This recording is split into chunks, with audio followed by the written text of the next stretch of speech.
নমস্কার বন্ধুরা, আমি পর্ণা নিয়ে এসেছি আজকে একটা নতুন টিফিন রেসিপি। এটা 5 মিনিট রেসিপি বলতে পারো। হোয়াইট সস পাস্তা তো সবাই খেয়েছো, এটা হোয়াইট সস ম্যাগি টাইপেরই করেছি আমি।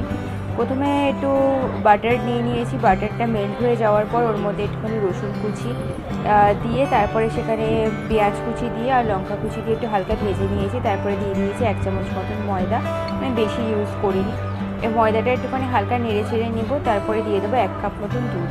দুধটা দিয়ে খুব ভালোভাবে নাড়তে হবে, যেন কোনো রকমের কোনো লাম্পস না থাকে।